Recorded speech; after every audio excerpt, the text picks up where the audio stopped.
Brain death നടന്നു. അപ്പോൾ ഞങ്ങളിങ്ങനെ തീരുമാനം എടുത്തിട്ടുണ്ട്. ധൈര്യമായിട്ട് കൊടുത്തു. അവരൊറ്റ പാക്ക് പറഞ്ഞിട്ട് ഞാൻ വേറെ ഒരു സംസാരമില്ല, ഫോൺ കട്ട് ചെയ്ത്.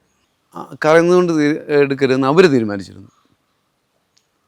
ഈ അപ്പനും അമ്മയും തീരുമാനിച്ചു. പക്ഷേ എനിക്ക് എൻ്റെ കൊച്ചുമകളെന്നുള്ള നിലയിൽ എനിക്ക് പിടിച്ചു വയ്ക്കാൻ പറ്റിയില്ല. പഴപ്പരും രണ്ടുപേരും പബ്ലിസിറ്റി ആഗ്രഹിച്ചല്ല, എന്നോട് പറഞ്ഞു പബ്ലിസിറ്റി ആഗ്രഹിച്ചല്ല, ഇതിൻ്റെ മേലൊരു പബ്ലിസിറ്റി വേണ്ട. ഇപ്പം ആദരിക്കാൻ ഒത്തിരി പേര് തയ്യാറായി വരുന്നുണ്ട്. ഇതങ്ങ് ചരിത്രത്തിലെ ആദ്യത്തേതാണ്, ചരിത്രത്തിൻ്റെ ഏടുകൾ അങ്ങോട്ട് മറിക്കാൻ വേണ്ടി ഞങ്ങൾ മനഃപൂർവ്വം ചെയ്തതാണ്. അങ്ങനെയൊന്നും അല്ല, ഇതെല്ലാം യാദൃശ്യമായിട്ട് വന്ന് ചേർന്ന കാര്യങ്ങളാണ്. അതിൽ ഞങ്ങൾ അഭിമാനിക്കുന്നു. നമ്മൾ സത്യസന്ധമല്ലാത്ത ഒരു കാര്യം എൻ്റെ ജീവിതത്തിൽ ഞാൻ ചെയ്തിട്ടില്ല, സത്യസന്ധമല്ലാതെ. അത് നിങ്ങൾ ഇവിടെ ആരോടെങ്കിലും ചോദിച്ചാൽ അറിയാം. ഞാൻ കൊടുത്തപ്പോൾ CM വളരെ ബുദ്ധിപൂർവ്വം അദ്ദേഹത്തിൻ്റെ സ്വതസിദ്ധമായ ശൈലി പറഞ്ഞു, നിങ്ങളുടെ റെക്കമെൻഡേഷൻ്റെ ആവശ്യമില്ല, വി ആർ ഓൾറെഡി ഡിസൈഡഡ്. എന്ത് ഡിസൈഡ് എന്ന് പറഞ്ഞില്ല. ഒത്തിരി വാർത്തകൾ വരുന്നുണ്ട്, ഒത്തിരി ഞങ്ങളുടെ ഇടവുകാരിയെ ആക്ഷേപിച്ചുകൊണ്ടുള്ള ട്രോളുകളെ. നമ്മൾ വിഷയമല്ലാത്തതുകൊണ്ട് ഞാനത് കൂടുതൽ പറയുന്നില്ല. ഒരുപാട് ജില്ലകളിൽ നിന്നൊക്കെ ആളുകൾ എത്തി, കുഞ്ഞു മാലാഖയെന്ന് വിളിച്ചുകൊണ്ടായിരുന്നു ആളുകൾ എത്തിയിരുന്നത്. അങ്ങനെ ആളുകൾ എത്തിയിരുന്ന ആ ഒരു സ്നേഹപ്രകടനം, അത് കുഞ്ഞു മോളോടുള്ള ആ സ്നേഹപ്രകടനം നിങ്ങളിപ്പോൾ എങ്ങനെയാണ് ഓർക്കുന്നത്? അതാണ് മലയാളി, അതാണ് മലയാളം. ആ ഒരു സംസ്കാരമാണ് ഞങ്ങളെ ബലപ്പെടുത്തുന്നത്.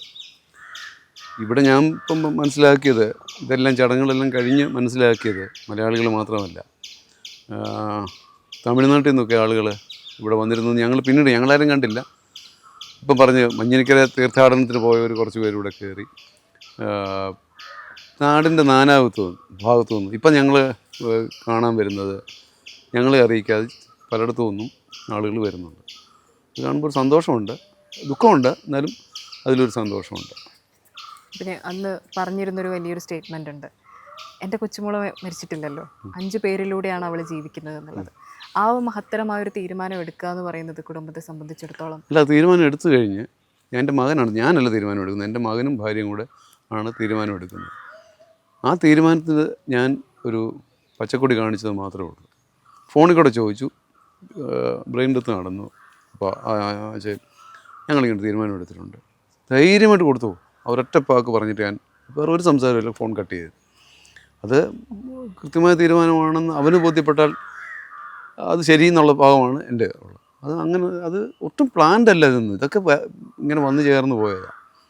അല്ലാതെ ഞങ്ങൾ ഇങ്ങനെ കുട്ടി ഇങ്ങനെ സംഭവിക്കും അങ്ങനൊന്നും അല്ല. ഇതൊക്കെ യാദൃശ്യം, വളരെ യാദൃശ്യം. ആക്സിഡൻ്റ് ഉണ്ടായത് യാദൃശ്യം. ഒരു സെക്കൻഡ് വണ്ടി മുന്നോട്ട് പോകണമെങ്കിൽ ഇടിക്കുകയില്ല, ഒരു സെക്കൻഡ് പുറയിലാണെങ്കിൽ വണ്ടി ഇടിക്കത്തില്ല. ഇത് വളരെ യാദൃശ്യം, ഇതെല്ലാം യാദൃശ്യം. ഞാൻ പള്ളി പറഞ്ഞ് നിങ്ങൾ കേട്ട് കാണും, അതും യാദൃശ്യമായിട്ട് വന്നതാണ്. ഈ ഭാഷയിട്ട് അമ്മാനമാടുകയല്ല. ബൈബിൾ, ഞങ്ങളുടെ ക്രിസ്തീയ വിശ്വാസം അനുസരിച്ച് യഹോവ തന്നു, യഹോവ എടുത്തു, യഹോവയുടെ നാമം വാഴ്ത്തപ്പെടുമാറാകട്ടെ. ഇതാണ് ബൈബിൾ വാചകം. ഞാനത് കൂട്ടിച്ചേർത്തു. യഹോവ തന്നു, യഹോവ എടുത്തു, യഹോവ ഉപയോഗിച്ചു, യഹോവയുടെ നാമം വാഴ്ത്തപ്പെടട്ടെ. ഇതൊന്ന് കൂട്ടിച്ചേർക്കുക ചെയ്തു.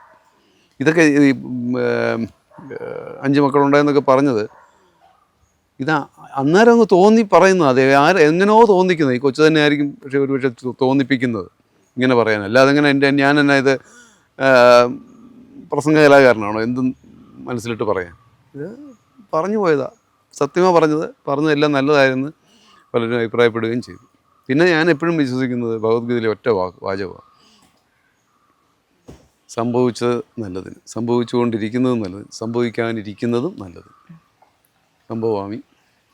അതുപോലെ ഇവിടെ പ്രസംഗിക്കുന്ന സമയത്ത് ഒരാൾ പറയുന്നുണ്ടായിരുന്നു, കരിങ്കൊടി കെട്ടരുത്, കറുത്ത കൊടി കെട്ടരുതെന്ന് മോനാ പറഞ്ഞു. അതുപോലെ കരഞ്ഞുകൊണ്ട് യാത്രയാക്കില്ല എന്ന തീരുമാനവും. ഇപ്പം ഞങ്ങളിപ്പോൾ ഇവിടെ അടുത്ത് 2-3 മോർച്ചറികളുണ്ട്.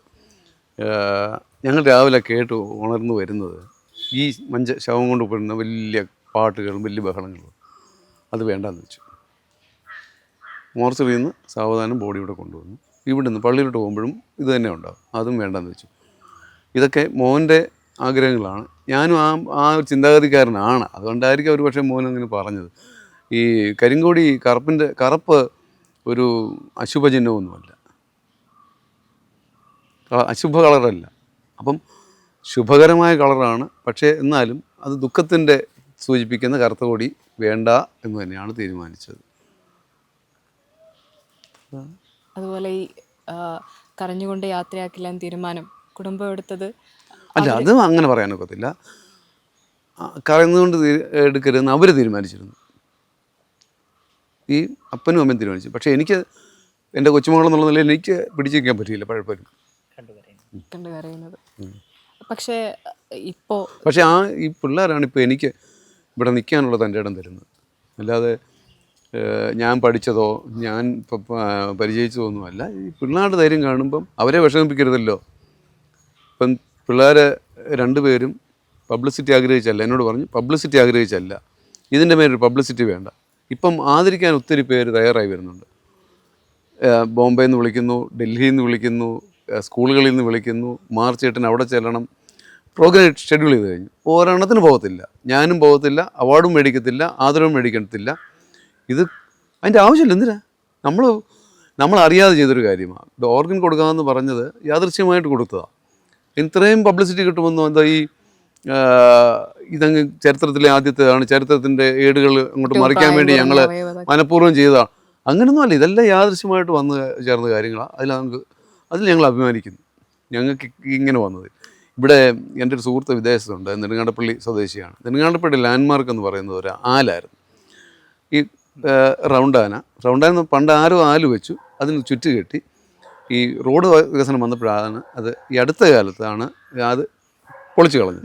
ഒരാല് ഞങ്ങൾക്ക് നല്ല രസമായിരുന്നു. നെടുങ്ങാണ്ടപ്പള്ളി ലാൻഡ്മാർക്ക് ആലായിരുന്നു. അപ്പോൾ വിദേശത്തുള്ളൊരു പത്രപ്രവർത്തകൻ, എൻ്റെ സുഹൃത്ത്, നാട്ടുകാരൻ, നെടുങ്ങാണ്ടപ്പള്ളിയിലെ ലാൻഡ്മാർക്ക് ആലായിരുന്നു, ഇപ്പം ആലിനാണ് ലാൻഡ്മാർക്ക്. രസമായിട്ട് തോന്നി. അങ്ങനെയൊക്കെ പറയുമ്പോൾ ഒരു സന്തോഷമുണ്ട്. അതുപോലെ ഇപ്പോൾ പറയുന്ന പോലെ തന്നെ നെഗറ്റീവ് പറയുന്ന ആളുകൾ, അതായത് കുടുംബം അവളും അപ്പോഴും അവർ പറഞ്ഞത് മരിച്ചിട്ടില്ല, പിന്നെ ഞങ്ങൾ എന്തിനു കരഞ്ഞ് യാത്രയാക്കണം എന്നാണ്. എന്നിട്ടും എന്തുകൊണ്ടായിരിക്കും ആളുകൾ വെറുതെ ഇതിനെ മറ്റൊരു തരത്തിലേക്ക് വ്യാഖ്യാനിക്കുക? അതിനകത്തൊരു സുഖം കാണുന്ന ചില മനസ്സുകളുണ്ടാകും, ചില വൃത്തികെട്ട മനസ്സുകൾ. ഞാൻ ആദ്യം പറഞ്ഞു, മലയാളികളുടെ മനസ്സ് ആണ് ഇവിടെ ആളെ ഇത്രയും കൂട്ടിയത്. ഒരാളെ പോലും ഞാൻ വിളിച്ച് പറഞ്ഞിട്ടില്ല, പത്രത്തിൽ വാർത്ത കൊടുത്തില്ല. അവരെല്ലാം തപ്പിയെടുത്തതാണ്. ഞാനും പത്രപ്രവർത്തകനാണ് അപ്പം എങ്ങനെ വാർത്ത എഴുതണമെന്ന് അറിയാം. നമ്മൾ അത് കിട്ടാൻ വേണ്ടി വീട്ടുകാരും ഒരാൾക്ക് ഒരു വാർത്ത പോലും ഞാൻ എഴുതി കൊടുത്തിട്ടില്ല. അവർ പറഞ്ഞതനുസരിച്ച് അവർ തന്നെ എഴുതി. അപ്പം പലരും ചോദിക്കുന്നു, ഇപ്പം ഇനി പ്രതികരിക്കുന്നില്ലേ, ഇതിനോട് പ്രതികരിക്കണ്ടേ, ഇത് നിങ്ങൾക്ക് മൊത്തത്തിൽ ആക്ഷേപമല്ലേ, ഇത് സൈബർ ഇടത്തിൽ കിടക്കത്തില്ലേ എന്നൊക്കെ ചോദിക്കുന്നു. ഞാൻ പറഞ്ഞു ഞങ്ങൾ പറയത്തില്ല. കാരണം ഇത് പറയത്തില്ലെന്ന് പറയുന്ന കാരണം ഇവർ നെഗറ്റീവ് ആണ് മനുഷ്യന് താല്പര്യം. ആ നെഗറ്റീവ് പറഞ്ഞുകൊണ്ട് റീച്ച് ഉണ്ടാക്കി അതിലൂടെ ഒരു സാമ്പത്തിക ലാഭമോ എന്തൊക്കെയോ ലാഭം ഉണ്ടാക്കാൻ വേണ്ടിയാണ്. നമ്മളെന്തിനാണ് നിന്ന് കൊടുക്കുന്നത്? നെഗറ്റീവ് പറയുമ്പം റീച്ച് ഉണ്ടാവും. അങ്ങനെ റീച്ച് ഉണ്ടാക്കാൻ വേണ്ടി ഞാൻ പ്രതികരിക്കേണ്ട ആവശ്യമില്ല. അത് അവരുടെ ഉദ്ദേശം സ്ഥാപിക്കാൻ വേണ്ടി, അതിലെ ഉറപ്പിക്കാൻ വേണ്ടിയാണ് നമ്മളതിനായി നിന്ന് കൊടുക്കുന്നത്. വായിക്കുന്നതും വായിച്ചോട്ടെ, നമുക്കിതൊന്നും ബാധിക്കുന്ന കാര്യമല്ല. എങ്കിലും ഞാൻ ചിന്തിച്ചൊരു കാര്യം, അത്രയും വിഷമത്തിൽ നിൽക്കുന്ന ഒരു കുടുംബത്തെ ഇത്തരം കമൻറ്റുകൾ അവരെങ്ങനെ അതിജീവിക്കുന്നതാണ് ഞാൻ ആലോചിച്ചിരുന്നത്. നമുക്കിത് വിഷയമല്ല. എനിക്കും മോനും മോക്കും ഞങ്ങളുടെ കുടുംബത്തിനും വിഷയമല്ല. നമ്മൾ സത്യസന്ധമല്ലാത്ത ഒരു കാര്യം എൻ്റെ ജീവിതത്തിൽ ഞാൻ ചെയ്തിട്ടില്ല. സത്യസന്ധമല്ലാത്ത അത് നിങ്ങൾ ഇവിടെ ആരോടെങ്കിലും ചോദിച്ചാൽ അറിയാം. പഞ്ചായത്ത് പ്രസിഡൻ്റായിരുന്നു. ഒരു വർഷം എത്ര കോടി രൂപയുടെ അല്ലെങ്കിൽ എത്ര ലക്ഷം രൂപയുടെ ബില്ല് ഒപ്പിടുന്നു. എനിക്ക് കോടീശ്വരനാകാമായിരുന്നു വേണമെങ്കിൽ. അങ്ങനെ ഉണ്ടാക്കുന്നവരുണ്ടോയെന്ന് ചോദിച്ചാൽ അതും എനിക്കറിയത്തില്ല. പറഞ്ഞു കേട്ടോ. ഇപ്പം ഇവിടെ ഞാൻ അത് പറയുന്നില്ല, ഒരു കാറ് മേടിച്ചു. 2000 ഇലക്ഷന് തൊട്ട് മുന്നേ ഞാൻ മേടിച്ചത്. ഞാൻ ഇലക്ഷന് നാട്ടുകാരന് പൈസ വെച്ചാൽ കാറ് മേടിച്ചത്. അപ്പോൾ അത് നെഗറ്റീവൊക്കെ വരും. അത് നമ്മുടെ ഒരു നമ്മളെ നെഗറ്റീവ്സ് ഒന്നും നമ്മൾ ആ നെഗറ്റീവ്സ് പോസിറ്റീവായിട്ടാണ് ഞാൻ കാണുന്നത്. നെഗറ്റീവ്സിനെ പോസിറ്റീവായിട്ടാണ് ഞാൻ കാണുന്നത്. അതുപോലെ സർക്കാർ തന്നൊരു ആദരം അത് ഞങ്ങളുടെ കണ്ണ് നനയിപ്പിച്ചിട്ടുണ്ടായിരുന്നു. ചടങ്ങിൻ്റെ സമയത്താണെങ്കിലും ഇപ്പോൾ ഒരു വാർത്ത കാണുന്നുണ്ട്, അവയവദാന ഇൻസ്റ്റിറ്റ്യൂട്ടിന് അരുൺമോളുടെ പേര് നൽകും എന്ന് പറഞ്ഞിട്ട് ഒരു വാർത്തകളൊക്കെ കാണുകയും ചെയ്യുന്നുണ്ട്. ശുദ്ധ അബദ്ധമാണ്. ഞാനത് പരാതി വീണ മിനിസ്റ്ററോട് നേരിട്ട് പറഞ്ഞു, ഹെൽത്ത് മിനിസ്റ്ററോട്. ഈ ചില ചാനലുകാരോട് നേരിട്ട് ഞാൻ വിളിച്ച് പറഞ്ഞു, അത് വളരെ മോശമാണ് കാണിച്ചത്. അതിനകത്ത് ഏറ്റവും വലിയ പ്രശ്നമെന്ന് പറയുന്നത് CM ഇവിടെ വന്നിരിക്കുമ്പം ആരോ സംഘടനക്കാർ കൊണ്ട് നിവേദനം കൊടുത്തു. നിവേദനം കൊടുത്തപ്പോൾ CM വളരെ ബുദ്ധിപൂർവ്വം അദ്ദേഹത്തിൻ്റെ സൗശല്യമായ ശൈലി പറഞ്ഞു, നിങ്ങളുടെ റെക്കമെൻഡേഷൻ്റെ ആവശ്യമില്ല, വി ആർ ഓൾറെഡി ഡിസൈഡഡ്. എന്ത് ഡിസൈഡ് എന്ന് പറഞ്ഞില്ല. നിങ്ങൾ കൊടുത്ത നിവേദനം എന്താണെന്ന് അദ്ദേഹത്തിന് അറിയത്തില്ല, എന്തോ തീരുമാനിച്ചിട്ടുണ്ട്.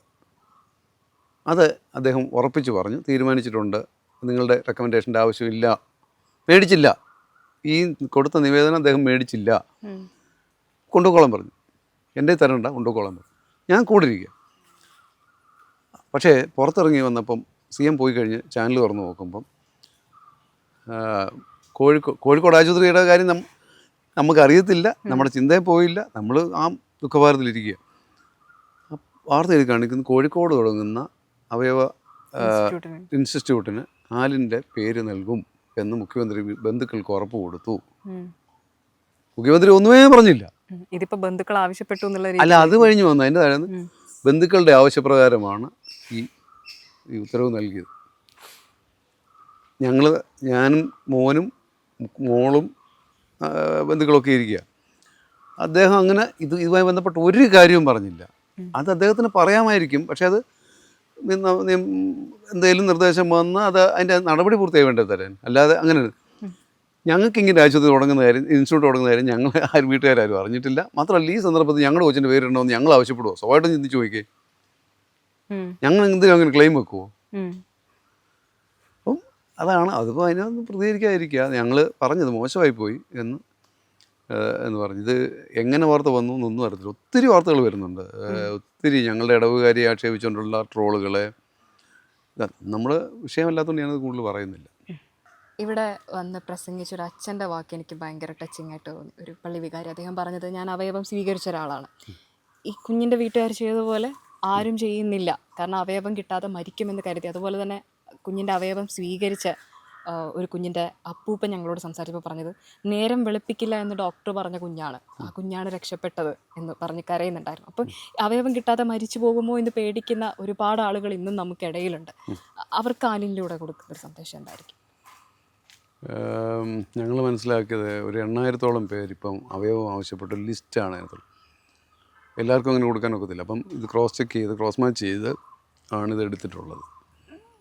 അപ്പം ഇത്രയും പേര് ഇങ്ങനെ വെയിറ്റിംഗ് ലിസ്റ്റ് ഉള്ളപ്പം ഞങ്ങൾക്കിതൊന്നും അറിയത്തില്ല. നമ്മൾ സാധാരണ മനുഷ്യർ ഇത്ര പേരുണ്ടാവുക നമുക്കറിയത്തില്ല. അപ്പം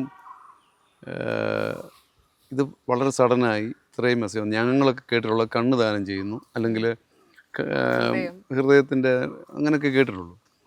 ഇപ്പം ഇത്രയും ആവശ്യമുള്ളൊരു സാധനമാണെങ്കിൽ ഒരു കാരണവശാലും ഇതുകൊണ്ട് മണ്ണിൽ അലിയിച്ച് കളയരുത്. ആവശ്യമുള്ളത് എടുത്തിട്ട്, ആവശ്യമുള്ള കൊള്ളാവുന്ന എടുക്കാവുന്ന എല്ലാം എടുത്തിട്ടേ കളയാവൂ. ഇന്ന് ഒരു പ്രമുഖനായ ഗാന്ധിയൻ ഒരു മെസ്സേജ് അയച്ചു. ആ മെസ്സേജ് എന്നെ വളരെ സ്ട്രൈക്ക് ചെയ്തു. അദ്ദേഹം പറഞ്ഞത്, എന്തുമാത്രം ആരോഗ്യമേഖലയുള്ളവർ മരിച്ചിരിക്കുന്ന ഡോക്ടേഴ്സ്, നേഴ്സസ്, ഓരോ ദിവസവും ഇങ്ങനെ ഇതിനെക്കുറിച്ച് അറിവുള്ളവർ മരിക്കുന്നു, കൊണ്ട് മണ്ണിൽ കുഴിച്ചിടുക അല്ലെങ്കിൽ കത്തിച്ച് കളയുക. അതിനു മുമ്പ്, മരിക്കുന്നതിന് മുന്നേ ഈ ഒരു മെസ്സേജ് അവരെങ്കിലും കൊടുക്കണം, അറിവുള്ളവരെങ്കിലും കൊടുത്തിട്ട് അത് പ്രയോജനപ്പെടുത്തേണ്ട കാലമാണിത്. തീർച്ചയായിട്ടും ഇതൊരു പ്രചോദനമാകുമെങ്കിൽ ഈ പറയുന്ന ഡോണേഴ്സ് ക്ലബിൽ അല്ലെങ്കിൽ ഇതിൻ്റെ സർക്കാർ സംവിധാനത്തിൽ എല്ലാവരും അവരുടെ ഓർഗൻസ് എടുക്കാൻ സന്നദ്ധരാകണം. ആ ഒരു മെസ്സേജാണ് ഇതിനകത്തൂടെ കൊടുക്കാനുള്ളത്. ഞാൻ കൊടുക്കുന്നതല്ല, ഈ സംഭവത്തിലൂടെ ജനം മനസ്സിലാക്കേണ്ടത്. ഒന്നും സംഭവിക്കില്ല, വെറുതെ എന്തിനാണ് ചീഞ്ഞ് കളയുന്നത്. ഇപ്പം കണ്ണിൻ്റെ ആണ് കണ്ണ്, എത്ര ആയിരം പേര് അന്ധന്മാരുണ്ട്, അവർക്ക് കൊടുക്കരുതോ? പക്ഷെ നമ്മുടെ ഒരു പഴയ ചിന്തയാണ് ഇത്, കണ്ണെടുത്ത് മൊത്തം എടുത്ത് കളയുന്നത്, അവിടെ പഞ്ഞി കയറ്റി വെക്കും, അതുകൊണ്ട് അത് കാണാൻ വൃത്തികേടാവും, അതുകൊണ്ടൊക്കെയാണ്. പക്ഷേ ഇത് ഞങ്ങളുടെ കുഞ്ഞിനെ നിങ്ങൾ കണ്ടല്ലോ, എന്തെങ്കിലും ഭാഗത്ത് ഈ ഓപ്പറേറ്റ് ചെയ്തതിൻ്റെയോ ഒരു പാടോ മുറിവോ ഒന്നും, കണ്ണിൻ്റെ എടുക്കുന്നു, ബാക്കിയെല്ലാം വേണ്ടിയിട്ട് അവരതിന് ഇത് ഒരു അടുത്ത അല്ലെങ്കിൽ നിലവിലുള്ള തലമുറയ്ക്കോ അടുത്ത തലമുറയ്ക്കോ പ്രയോജനം ചെയ്യുന്ന നിലയിൽ ഉപയോഗിക്കണം എന്നുള്ള മെസ്സേജാണ് ഇതിലൂടെ കൊടുക്കുന്നത്. ഇത് ഞാൻ കൊടുക്കുന്നതല്ല, ഞങ്ങളുടെ ആലിൻ മോൾ കൊടുക്കുന്ന മെസ്സേജ്.